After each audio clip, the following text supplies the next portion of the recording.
Assalamualaikum warahmatullahi wabarakatuh. Ya, ini ada lambang Garuda Pancasila. Oke, sahabat dan pemirsa, biasa kalau pagi, siang, sore, atau setiap hari minimal konten minimal 5 kali. Pagi 2 kali, siang 2 kali, malam sekali. Jadi konten itu harus rutinitas, harus continue.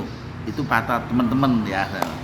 Jadi saya lagi coba, padahal saya konten sudah berapa tahun? 4 tahun, bayangkan. Sahabat, sebelum konten kita coba minum dulu. Bismillahirrahmanirrahim.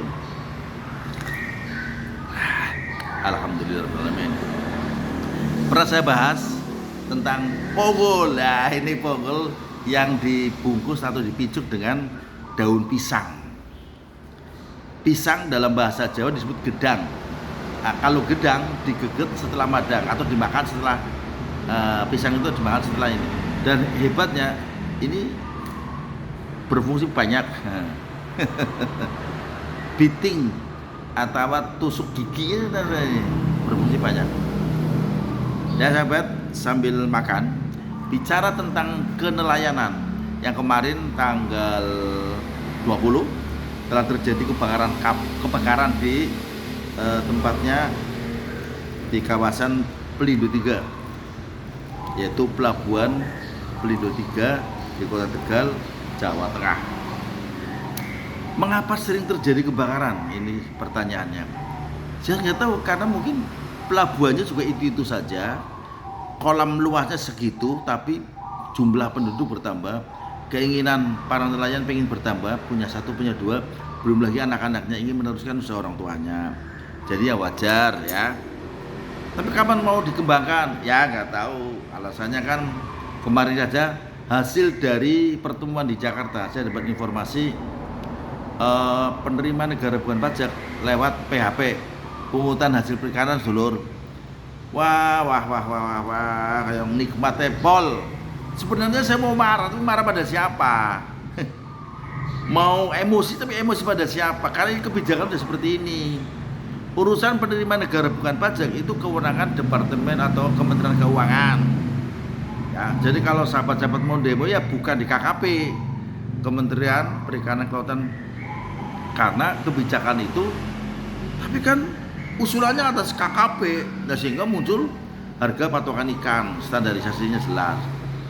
Nah tapi kalau tidak diusulkan, bagaimana keuangan Menteri Keuangan tahu harga layang sekian, harga telur sekian, harga kuniran sekian? Kan atas laporan dari KKP tentunya. Oke sahabat, kita ngobrol sambil makan. Bismillahirrahmanirrahim. Allahumma barik lana fimma razaqtana wa qina adzabannar. Jadi dalam kondisi emosi apapun, pikirannya harus jernih dan perut harus tetap terisi, jangan sampai kosong. Kalau kosong akibatnya mengerikan. Ya bisa kena mah, bisa kena lambung. Pikirannya harus jernih dulu. Pemirsa, tahukah Anda bahwa kesulitan ekonomi nelayan itu sangat luar biasa banget? Jangan dilihat saat ini semakin tambah carut marut karena ada pembatasan. Yang melakukan kajian dan penelitian seorang profesor di ahli perikanan, ngetanggung mantan Menteri Perikanan Kelautan. Pemirsa, kalau ingin makan nasi ponggol, datang ke tempat saya. Ya, saya upayakan. Kalau pagi ada sarapan ponggol, kalau ingin kupat bongkok ada, kupat perandu kuning gelabut ada, kupat bongkok ada. Kalau malamnya, kalau pengen menikmati ponggol setan ada. Kalau di tempat kami itu komplit. Kepala manyung juga ada, sate kambing juga ada. Ini hebat Tegal. Mohon maaf sahabat, jangan lupa sampai kalau pelesir ke Jawa Tengah mampir di kota kelahiran saya, Kota Tegal.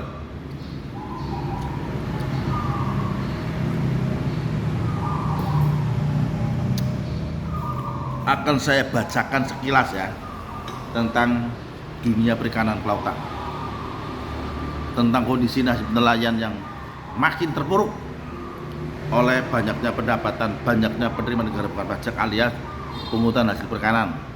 Ini salah satu.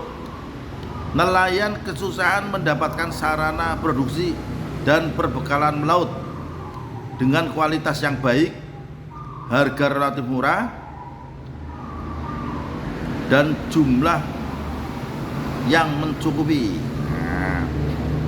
Harga jual ikan sangat fluktuatif, tidak ada jaminan pasar bagi nelayan. Beda dengan beras, Pak. Kalau beras ada bulog, kalau nelayan belum ada.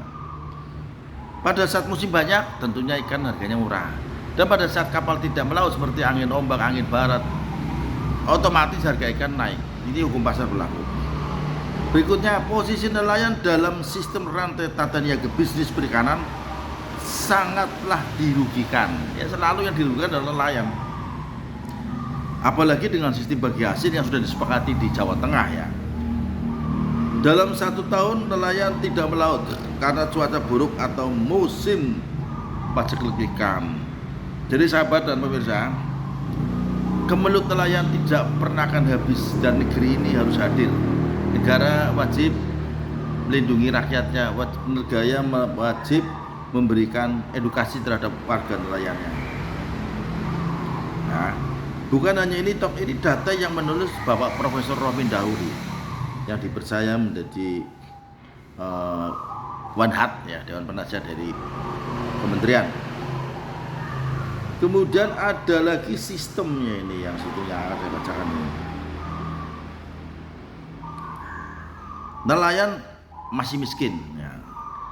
Data yang diperoleh atas dasar kajian dari Pak Profesor Romin Dauri, tahun 2015 masyarakat nelayan menyumbang sekitar 32,14%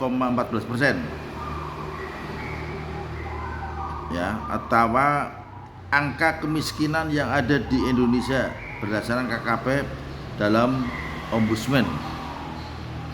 Nah, sumbangnya yaitu lewat devisa tadi, pajak-pajak restribusi atau PNBP, penerimaan negara bukan pajak, padahal namanya PHP, pungutan hasil perikanan. Sebanyak 11,34% orang di sekitar perikanan tergolong miskin didasarkan atas analisis data survei sosioekonomi nasional Susenas tahun 2017. Nelayan masih tergolong miskin, sahabat. Jadi ya memang kondisinya demikian, harus kami sampaikan. Kalau ada perubahan ekonomi ya hanya beberapa daerah. Pada tahun 2019 menunjukkan kurang dari 14,59 juta jiwa atau sekitar 90% dari 16,2 juta nelayan belum berdaya secara ekonomi maupun politik dan berada di bawah garis kemiskinan. Ini data Ombudsman tahun 2023. Jadi kondisi nelayan tetap miskin, apalagi dalam pembatasan zona yang kayak seperti ini. Salah satu contoh kasus, ada saya dapat informasi dari Himpunan Nelayan Seluruh Indonesia Pati, Bapak Haji Resmidia mengabarkan bahwa ada kapal cumi yang tenggelam. Terus fungsi VMS apa? Fisher Monitoring System apa? Padahal fungsi itu kan saya bayar, ya airtime-nya bayar, sekali melautnya sekian. Tapi ketika ada musibah di laut, tetap nggak bisa ditolong. Kemiskinan di pesisir, nah ini ada lagi berdasarkan data Pak Rohmin ya. Kemiskinan di pesisir pada tahun 2021 sebesar 4,19%. Total keseluruhan penduduk miskin nasional adalah 10,86 juta jiwa. Ngeri ya. Dan 12,48% atau 1,3 juta jiwa diantaranya tersebar di 147 kabupaten atau kota. Tersebar di daerah 147 se-Indonesia ya. Jadi ada 1,3 juta jiwa nelayan miskin. Ini data yang diperoleh dari Koral tahun 2023 yang tulisannya Pak Romin Dauri. Beliau mantan Menteri Perikanan dan Kelautan. Sekarang dia profesor dan sekarang posisinya beliau menjabat di anggota DPR RI. Jadi gitu sahabat, bicara tentang kemiskinan kayaknya pemerataannya menyebar di tadi 147 kota dan kabupaten se-Indonesia yang didominasi oleh nelayan pesisiran. Oke sahabat, mari kita tetap berpikir cerdas dan jernih. Karena apapun alasannya, kita harus terus bergerak. Meskipun kemarin tanggal 20 Juni, ya berarti kemarin hari Jumat tanggal 20 Juni sekitar jam setengah 2 atau jam 2 telah terjadi musibah lagi, kebakaran. Dan alhamdulillah tidak seperti tahun-tahun lalu. Tahun lalu kemarin ada sekitar 63 kapal ludes terbakar sehingga ekonominya lumpuh sama sekali. Padahal rata-rata di Tegal atau mungkin kepemilikan kapal rata-rata berhubungan dengan pihak bank. Ya seperti saya ini, rumah yang tempat tinggal saya tempati ya sertifikatnya terus terang masih disekolahkan. Kita nggak malu-malu lagi.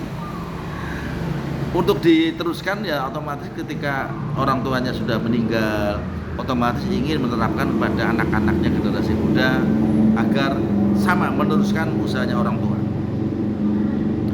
Tetapi karena musibah kebakaran kemarin yang meluluh lantakkan ekonomi sehingga memporak-porandakan, pihak bank juga terpukul karena setorannya tidak lancar. Ada yang call 5, call 4, artinya call 5 itu sudah batas merah, sehingga kalau orang ini hutang sudah nggak dipercaya lagi, karena antara bank satu dengan bank lain lewat otoritas jasa keuangan OJK itu punya data. Nah mestinya ada relaksasi, pemerintah harus hadir membantu, bukan omon-omon. Apakah ada keringanan potongan?